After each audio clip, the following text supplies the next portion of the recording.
The massive Imperial flagship, Star Sovereign, hung in the darkness of space, its metallic hull gleaming under the light of distant stars. Admiral Marcus stood at the bridge's main viewport, his hands clasped behind his back as he stared at the blue-green planet below. Earth, a world that had somehow escaped the Empire's notice for centuries. "What do you mean they're refusing communication?" Admiral Marcus turned to face his communications officer, Tom, who sat nervously at his station. "Sir, they're not refusing exactly. They're responding. But—" Tom paused, searching for the right words. "They're telling us to leave. They say their solar system is off-limits to all external civilizations." Marcus laughed. In his 30 years of serving the Empire, he had never encountered such boldness from a primitive world. Their scans showed Earth had barely established colonies on their moon and neighboring planet Mars. Their ships were crude, using primitive chemical propulsion. "Send them our standard first contact package. Make it clear that resistance is not an option," Marcus ordered, returning his gaze to Earth. The message was sent, and the response came almost immediately. "Sir," Tom's voice cracked with surprise. They say they're fully aware of the Empire and have chosen isolation. They're warning us to withdraw from their space immediately." Marcus frowned. Something wasn't adding up. How could this seemingly backward world know about the Empire? Their database showed no record of previous contact. "Launch our scanning probes. I want detailed readings of their defensive capabilities," Marcus commanded. 20 sleek, black probes shot out from the Star Sovereign's launch bays, spreading out as they approached Earth's atmosphere. On the main screen, Marcus watched their progress with growing interest. Suddenly, all 20 probes winked out of existence. "Report," Marcus barked. "Unknown energy signature, sir," the sensor officer, Jack, called out. The probes they just disappeared. No explosion, no debris. They're just gone. Marcus felt a chill run down his spine. This was impossible. A civilization at Earth's apparent level of development shouldn't have such capabilities. Another message arrived from Earth. Tom's face paled as he read it. "Sir," they say, "this is your final warning. The solar system is a restricted zone. Your probes have been contained. Any further attempts to penetrate our defenses will be considered an act of war. You have 1 standard hour to remove your vessels from our space." Marcus gripped the railing of his command platform. No one threatened the Empire. In 9,000 years of expansion, no civilization had ever successfully resisted Imperial rule. "Launch a full scan. Maximum power. I want to know what we're dealing with," he ordered. The Star Sovereign's primary scanner activated, bathing Earth in invisible rays of exotic particles designed to penetrate any known shielding. For 3 seconds, nothing happened. Then the impossible occurred. The scanner beam reversed. A surge of energy shot back through the scanning array, overwhelming its safety systems. Alarms blared across the bridge as systems began to fail. "Power systems failing. Something's draining our energy," Jack shouted over the chaos. "Impossible." Marcus watched in horror as his mighty flagship's lights dimmed. Even their artificial gravity began to fluctuate. Then, as suddenly as it had begun, the attack stopped. The ship's systems restored themselves, but a new message appeared on every screen aboard the Star Sovereign. "Your scanning attempt has been logged as an aggressive action. However, we have chosen to demonstrate mercy this time. You have now witnessed a fraction of our defensive capabilities. This is our final communication. Leave. Do not return. Earth and the solar system are forbidden to your empire." Marcus stood in stunned silence. For the first time in his career, he felt genuine fear. Whatever Earth was hiding, whatever they truly were, this was beyond anything the Empire had encountered. "Sir," Tom's voice was barely a whisper. "Your orders." Marcus took a deep breath. His pride demanded action, but his instincts screamed caution. Something ancient and powerful was protecting Earth, or perhaps Earth itself was more than it appeared. Plot a course out of the system, he finally ordered. But mark my words, this isn't over. The Empire will not forget this insult. As the Star Sovereign turned away from Earth, Marcus made a silent vow. He would return, and next time, he would bring the full might of the Imperial fleet. No world, no matter how mysterious, could be allowed to defy the Empire. But deep down, a small voice wondered if he was making a terrible mistake. 3 days after Admiral Marcus's retreat, the Empire made its next move. Instead of warships, they sent what appeared to be a diplomatic vessel. The Peacebearer, a sleek white ship designed to look as non-threatening as possible. Captain Robert stood in Earth's Central Defense Command, watching the vessel's approach on the massive holographic display. Unlike the rest of the command staff who wore military uniforms, he preferred simple civilian clothes. As Earth's defense chief, he had learned that appearances could be deceiving. "They're broadcasting on all frequencies," said Mike, the communications officer, claiming peaceful intentions, requesting permission to land. Robert scratched his gray beard thoughtfully. "What do our deep scans show?" Lisa, the chief analyst, pulled up detailed schematics of the Peacebearer. "The ship's outer hull is diplomatic grade, but we're detecting weapons-grade power signatures inside. They've tried to mask them, but," she shrugged, "not well enough." "So, a trap dressed as a peace offering," Robert muttered. "Typical Empire tactics." The Peacebearer continued its approach, maintaining what it probably thought was a non-threatening posture. Little did they know that Earth's sensors had already mapped every centimeter of their vessel, identified all hidden weapons, and even counted the crew members through their life sign signatures. "They're entering the outer defense perimeter," Mike announced, still requesting landing clearance. Robert nodded slowly. "Send them Morning Protocol 1. Instantly, a series of small satellites around Earth lit up with soft blue light. The Peacebearer's engines suddenly cut out, leaving the ship drifting in space. What is this?" The Imperial captain's voice crackled over the comm system. "Our engines have failed. We come in peace." "This is Earth Defense Command," Robert replied calmly. "Your vessel has been detected carrying concealed weapons systems. This violates our clear warnings against hostile approaches. You have 5 minutes to restart your engines and leave our space." There was a long pause before the Imperial captain responded, his voice now harder. "You dare to interfere with an Imperial diplomatic vessel. This will be considered an act of war." Robert smiled. "Check your sensors again, Captain. You might find something interesting." The Peacebearer's sensors suddenly came alive, finally detecting what Earth had allowed them to see.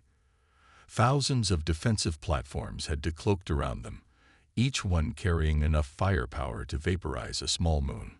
"Impossible," the Imperial captain whispered. "These readings, they can't be real."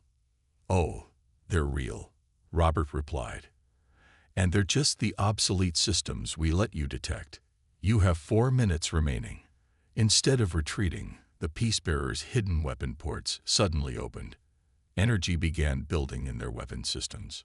"Bad choice," Robert sighed. He pressed a small button on his console. A single defensive satellite fired a precise beam of purple energy. It struck the Peacebearer's hull and spread across it like liquid light. Within seconds, every weapon system on the ship powered down. "What have you done?" the Imperial captain demanded, panic evident in his voice. "Selective technology neutralization," Robert explained. "We've disabled your weapons while leaving life support and engines intact. A technology we developed centuries ago. You have 3 minutes to leave." The Peacebearer's engines sputtered back to life. The ship turned awkwardly and began accelerating away from Earth. "Send them a parting gift," Robert ordered. A small data packet was transmitted to the Peacebearer. As they would soon discover, it contained images of Earth's true cities, massive metropolises hidden beneath holographic forests and oceans, cities that made Imperial technology look primitive in comparison. "They're going to come back with everything they have," Lisa said quietly. Robert nodded. "Of course they will. Pride demands it. But now they'll come knowing we're not what we seem. They'll come prepared for what they think we are, but not for what we really are," Mike added with a slight smile. "Exactly." Robert turned away from the main display. "Inform the Council that Phase 2 is complete. The Empire took the bait.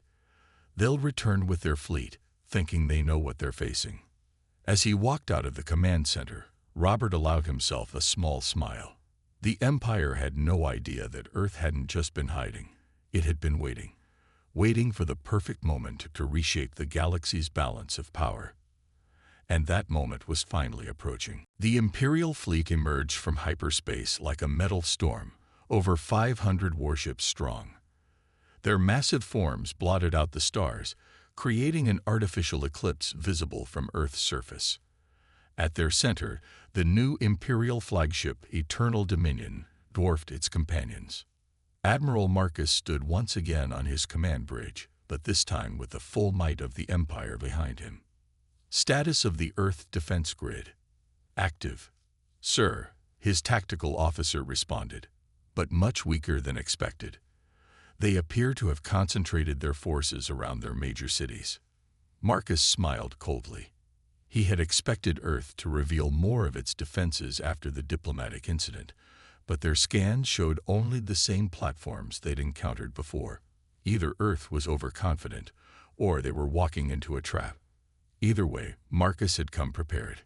"Deploy the electromagnetic pulse warheads," he ordered. "Let's see how their defensive platforms handle total power loss."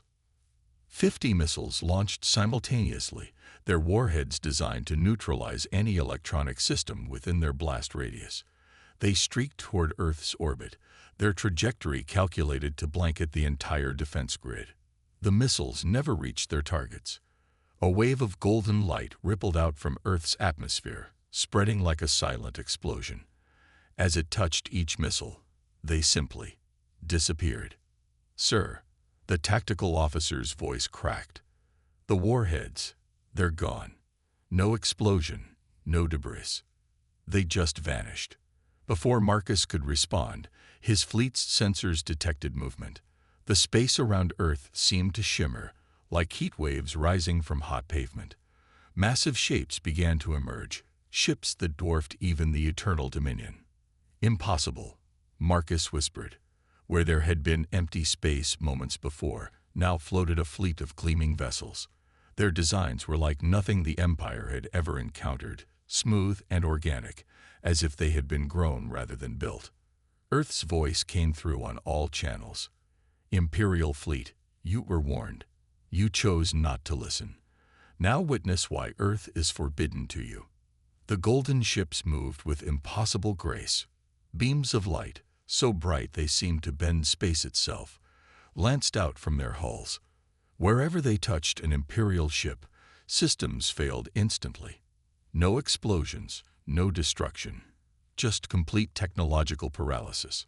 "Return fire," Marcus roared. "Launch everything we have."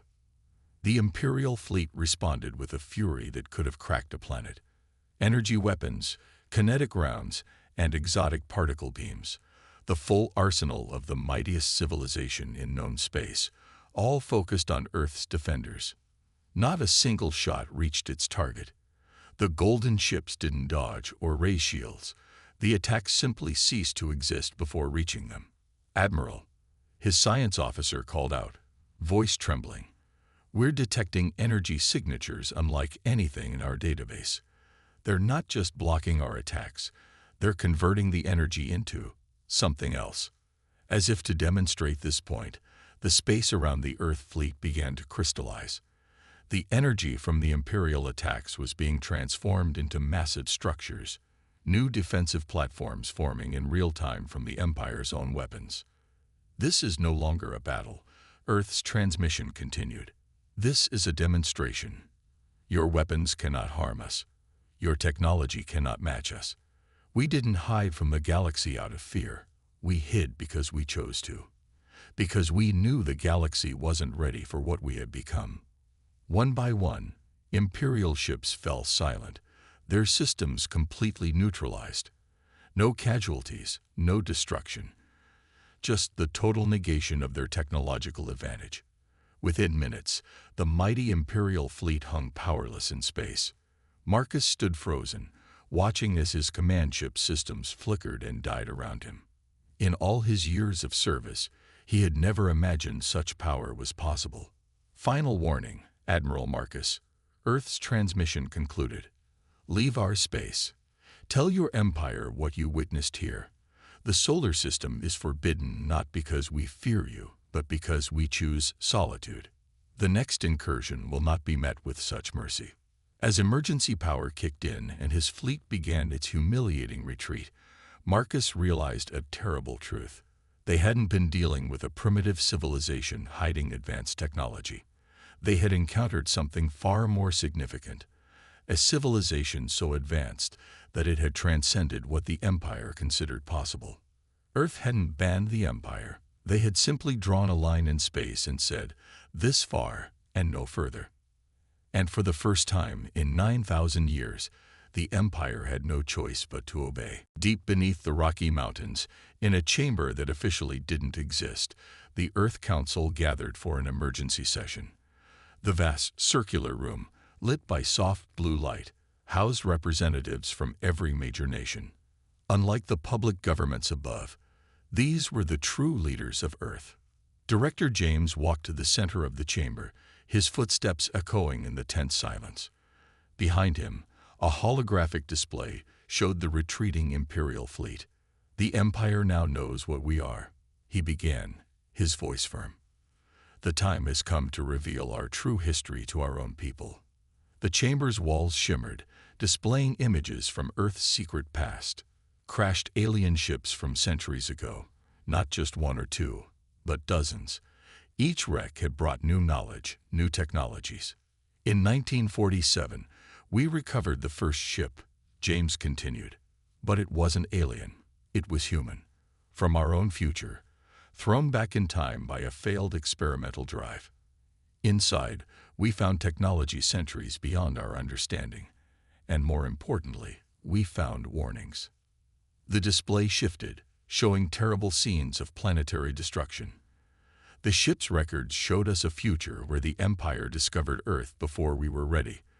They showed us being conquered, our resources stripped, our people enslaved. But they also showed us how to prevent it. A new image appeared, a massive underground city, one of hundreds hidden beneath Earth's surface. We used the knowledge from that first ship to accelerate our development in secret. When more ships crashed, some alien, some from other possible futures, we were ready. Each wreck added to our understanding. Council member Anna stood up. "Tell them about the Guardian." James nodded, and the display changed again, showing a complex web of energy and information that surrounded Earth. Our greatest achievement, not just an AI, but a synthetic consciousness that exists in the space between dimensions. The Guardian doesn't just protect Earth. It helps us understand and control the very fabric of reality. The display showed the recent battle, but from a different perspective. The golden ships weren't just vessels. They were physical manifestations of the Guardian's power, constructed from programmed space-time itself. "We didn't just advance technologically," James explained. "We transcended traditional physics. The Empire's weapons failed because, to us, their rules of physics are just suggestions. We can rewrite them at will." The chamber erupted in discussion. For centuries, they had hidden their true nature from their own people, maintaining the illusion of a normal technological progression, while secretly advancing far beyond anything the Empire could imagine. "The public will have questions," Council member David pointed out. "They'll want to know why we hid this from them." "We'll tell them the truth," James replied. "We hid it to protect them. If everyone had known what we were capable of, the Empire would have detected our advancement through 1,000 small leaks of information. We needed the deception to be perfect." The display showed the final images from the battle. Imperial ships hanging powerless in space, their mighty weapons rendered useless by technology they couldn't even comprehend. "But now," James continued, "we can reveal everything. The hidden cities, the quantum manipulators, the dimensional technologies. Our people are ready." "And the Empire?" Anna asked. "They'll return, won't they?" James smiled. "They'll try." But what they saw today was just a fraction of our capabilities. The Guardian has already calculated their next 17 most likely strategies. We're prepared for all of them. The display showed one final image, Earth as it truly was, not the carefully maintained illusion of a developing world, but a planet that had become something unprecedented in the galaxy. A civilization that had chosen to grow in secret, to learn and advance hidden from prying eyes. The Empire thought they found a primitive world hiding advanced technology, James concluded. What they actually found was something they have no framework to understand. A civilization that has moved beyond the physical limitations they consider absolute. As the council members absorbed this, a subtle vibration ran through the chamber. Far above, the first hidden cities were beginning to reveal themselves to the public. The age of secrecy was ending. Earth was finally ready to show its true face to its own people, even as it closed its doors to the galaxy at large. The Empire had wanted to conquer a world, but instead they had awakened something far beyond their comprehension. And this was just the beginning. The Imperial Palace on Centaurus Prime buzzed with panic. In the Grand Council chamber, decorated with the spoils of 9,000 years of conquest, Emperor William faced the greatest crisis of his reign. "How?" he demanded, his voice echoing off the crystalline walls. "How does a single planet possess such power?" Admiral Marcus stood before the gathered council, his uniform still bearing the scorch marks from his fleet's humiliating defeat. "Your Majesty, Earth isn't just a planet. It's something else entirely." The holographic display in the chamber's center showed footage from the battle. Imperial Council members watched in stunned silence as their mighty fleet was rendered helpless by golden ships that seemed to defy the laws of physics. "Our analysis suggests they've been hiding their true nature for centuries," High Scientist Peter explained, stepping forward. "The primitive technology we detected was a carefully crafted illusion. They wanted us to underestimate them." "But why?" asked Counselor Mary. "With such power, they could have dominated the galaxy. Instead, they chose isolation." Admiral Marcus cleared his throat. "There's more, Your Majesty. After analyzing the energy signatures from their ships, we discovered something disturbing. Their technology bears similarities to artifacts we found from the Ancient Ones." The chamber fell silent. The Ancient Ones, a mysterious civilization that had vanished millions of years ago, leaking behind technological wonders that even the Empire couldn't understand. "That's impossible," Emperor William whispered. "Are you suggesting Earth has access to Ancient One technology?" "Not just access," Peter corrected. "They've mastered it, and possibly surpassed it. The golden ships we encountered weren't just vessels. They were localized manifestations of controlled spacetime." The Emperor slumped in his throne. For the first time in generations, the Empire faced something it couldn't simply conquer or destroy. "There's unrest in the outer systems," Counselor Mary reported. "Word of our defeat is spreading. 3 colonial worlds have already declared independence, claiming Earth's protection." "Earth hasn't offered them protection," Marcus pointed out. "It doesn't matter," she replied. "The mere existence of a power greater than the Empire has shattered our aura of invincibility." Emperor William stood, his ancient robes shimmering. "Options. Give me options." "We could attempt diplomatic contact again," suggested Counselor Mary. "They've made their position clear," Marcus countered. "They want nothing to do with us." "We could try to steal their technology," Peter offered. "Send infiltration teams, and risk anchoring them further." Marcus laughed bitterly. "They turned our fleet's weapons into defensive platforms. Imagine what they'd do if we actually provoked them." The Emperor walked to the holographic display, watching the battle footage again. "Look at how they disabled our ships. No destruction, no casualties. They could have annihilated us, but they chose not to." A show of power, Mary realized. They wanted us to live and spread the word. Precisely. The Emperor turned to face his council. They're not aggressive expansionists like us. They're something else entirely, a civilization that has transcended traditional power structures. So what do we do? Marcus asked. The Emperor's face hardened. We do nothing. For the first time in our history, the Empire will back down. Earth has drawn its borders, and we will respect them. Protests erupted from the council members, but William raised his hand for silence. This isn't surrender, he declared. This is survival. Earth could have destroyed us, but they chose mercy. They don't want our territory or our resources. They want only to be left alone. And we will grant them that wish.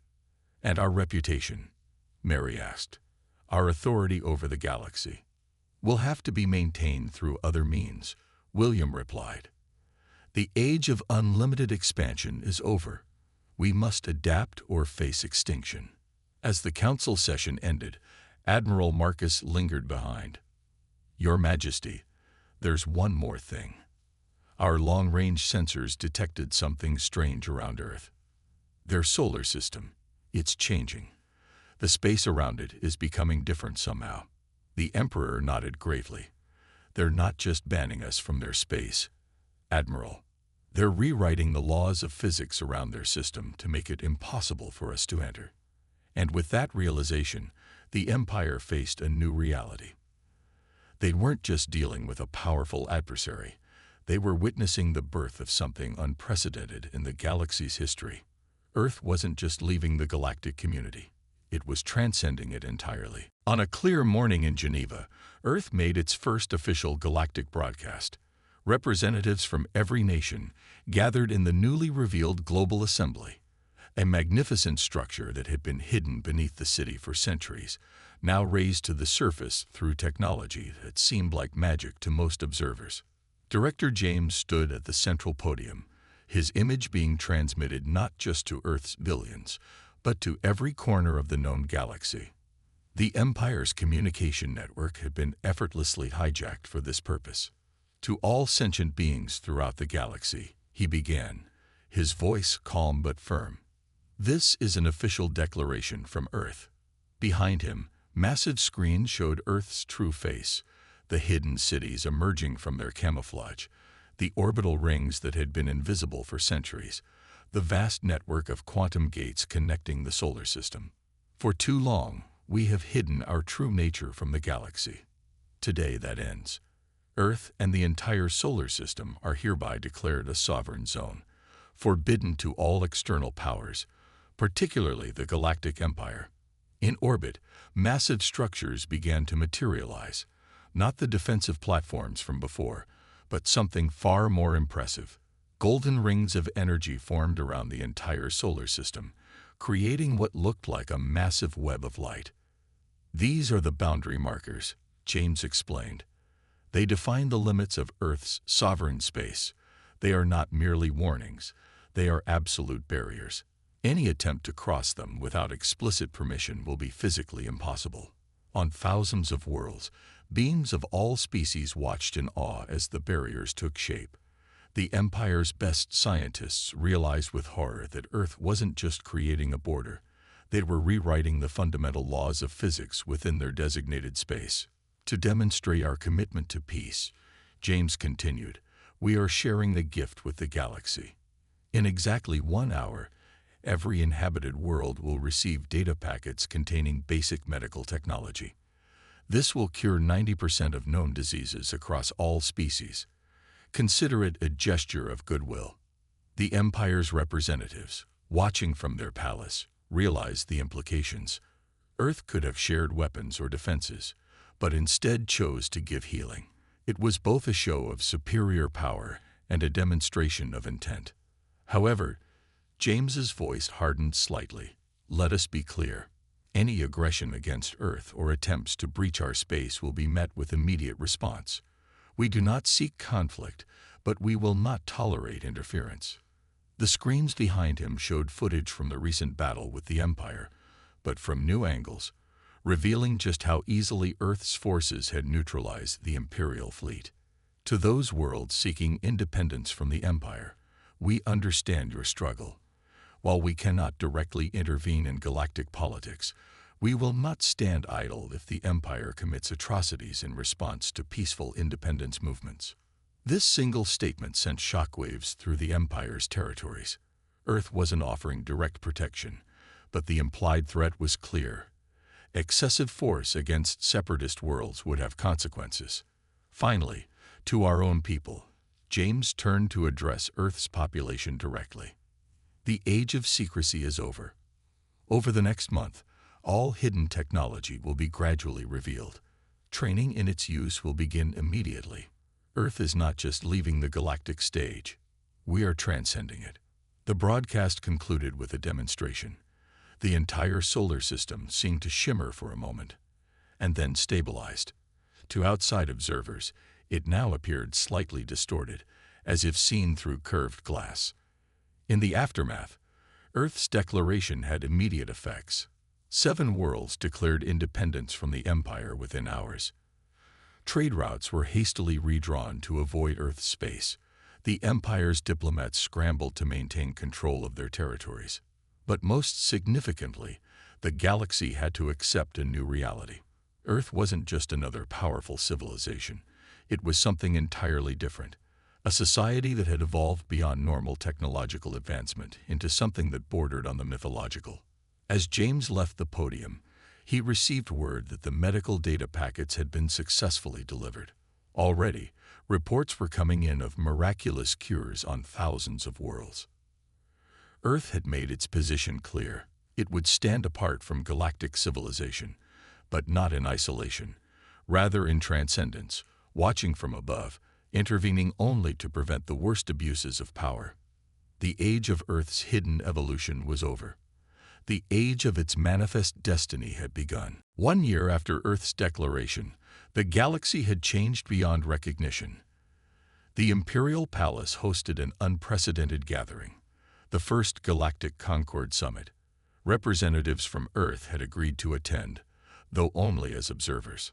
Director James materialized in the chamber without using the door, his form slightly translucent, a physical demonstration of how far Earth had advanced. Emperor William, once the absolute ruler of known space, now sat as merely first among equals. The balance of power has shifted. William addressed the gathered representatives. The Empire acknowledges this new reality. The past year had seen remarkable changes.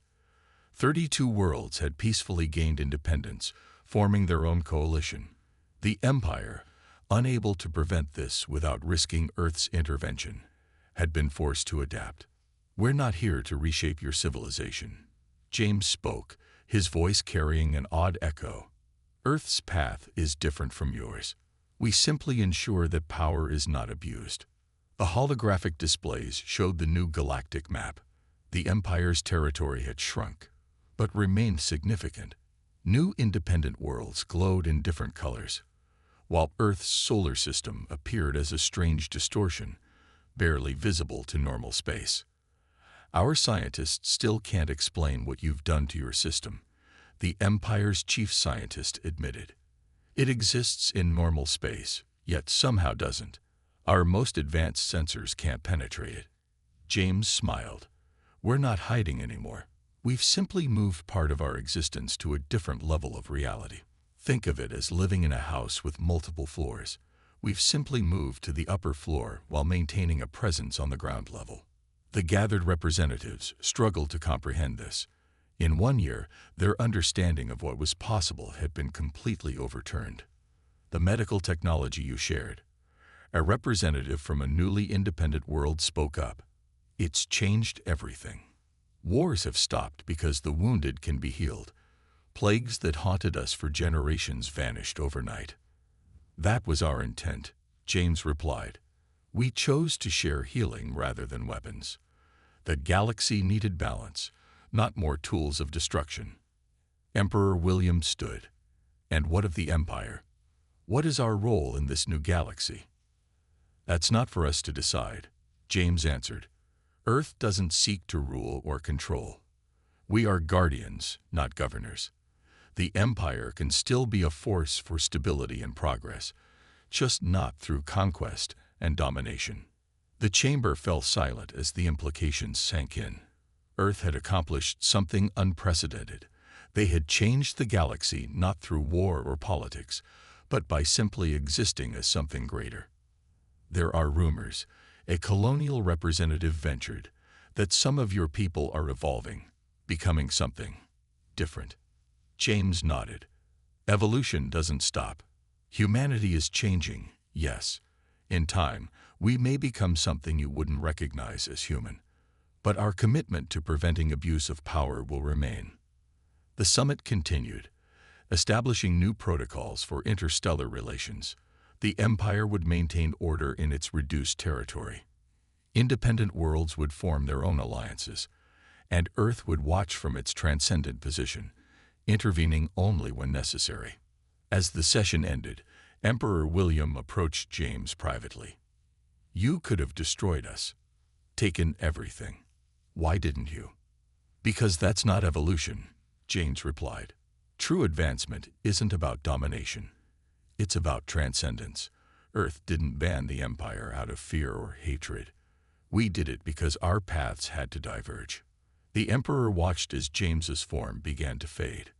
And what will you become? Something new, James's voice echoed as he disappeared. Something that exists between the spaces you know. But we'll always remember our origins and our responsibility to ensure that power serves life, not dominates it. The galaxy had found a new balance. The Empire learned to rule through cooperation rather than force. Independent worlds flourished under their own governance. And Earth, hidden behind its dimensional barriers, continued its journey into something beyond normal understanding. It was not the end of history, but the beginning of a new chapter. The galaxy had learned that true power wasn't about control or domination. It was about evolution, transcendence, and the wisdom to know when to step back and let others find their own path. Earth hadn't just banned an empire. It had shown the galaxy a new way to exist.